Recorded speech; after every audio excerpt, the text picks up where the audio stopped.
It's actually really nice to be storytelling tonight because in my family, it's my grandpa that was the real storyteller. And when I was little, he started every story the same way. He would take me on his knee and he would say, "When I was a little girl." And I would say, "Grandpa, you weren't a little girl, you were a little boy." And he would say, "No, I was a little girl just like you. And you're going to grow up to be an ugly old man just like me." And I would cry, say, "I don't want to look like you, Grandpa, I want to look like Grandma." And then she would come in the other room, and I'd look at her and cry even more. And so as a result, I've always been a little frightened of growing up. And it's not getting easier. I mean, I tried to delay. I never married. I never had kids. I used to date men half my age who didn't speak English, and until sort of recently, the last one actually said to me, apropos to nothing, it was just like, he was like, "Andrea, I really wish I had met you 10 years ago." And I was like, "Giovanni, you would have been 16. And he said, "Yes, but you must have really been something." Yeah, so I'm dealing. I mean, it's been almost a daily humiliation now.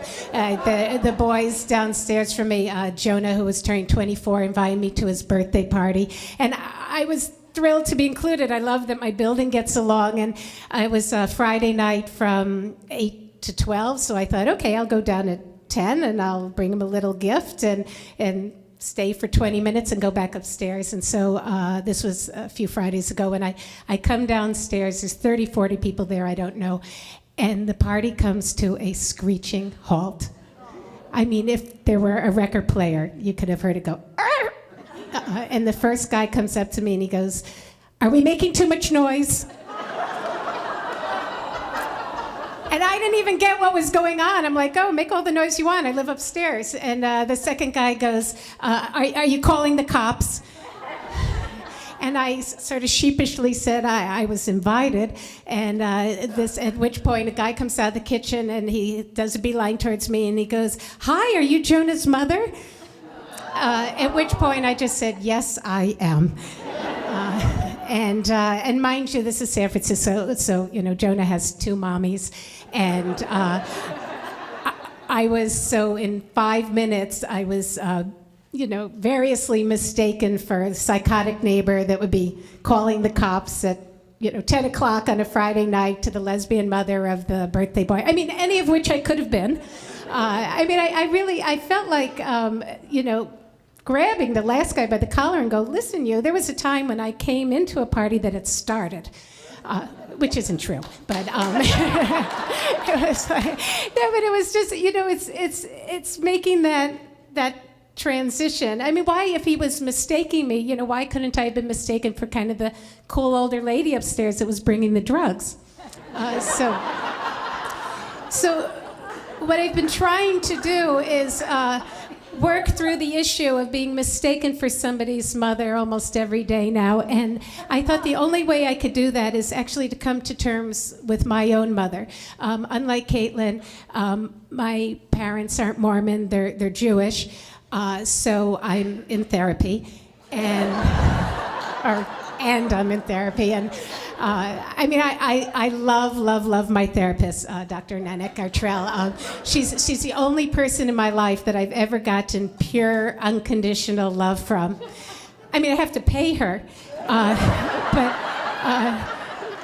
she does this kind of strong, feminist, Jungian, kind of proactive, happy therapy. I actually don't get to see her that often anymore because she's written sort of this best-selling book. I don't know if you have it in the library. It's for strong women who have trouble negotiating in other areas, and it's called My Answer is No, If That's Okay With You.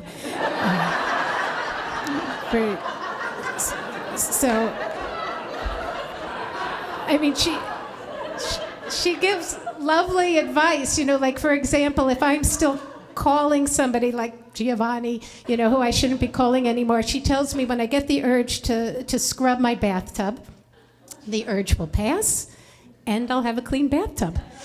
So what happened was I decided that I really actually did want to work through issues with my mother, who's, I'm embarrassed to say I never got along with. I'm a fairly easygoing person, but she can get me screaming and crying within 2.5 minutes.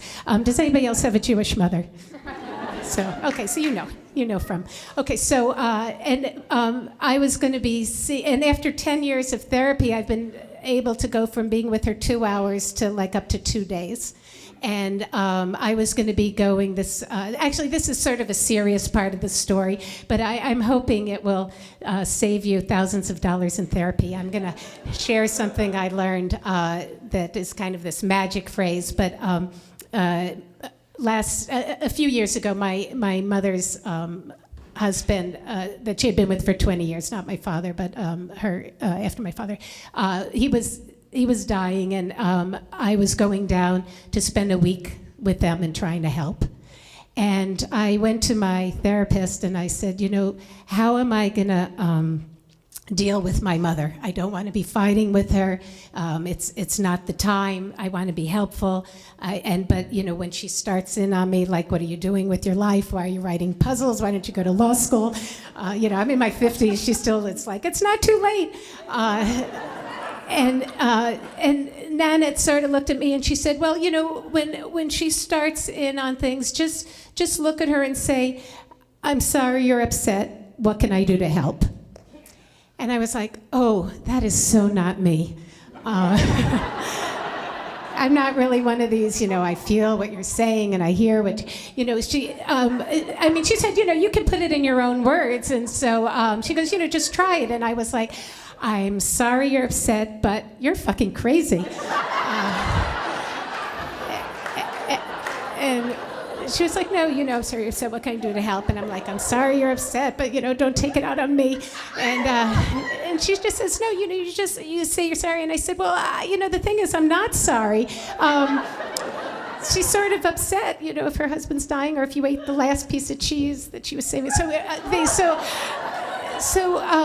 she said, well, you're sorry that Dick is dying. And I said, yes, I'm very sorry. He actually was a wonderful man, a beautiful man. He took very good care of her.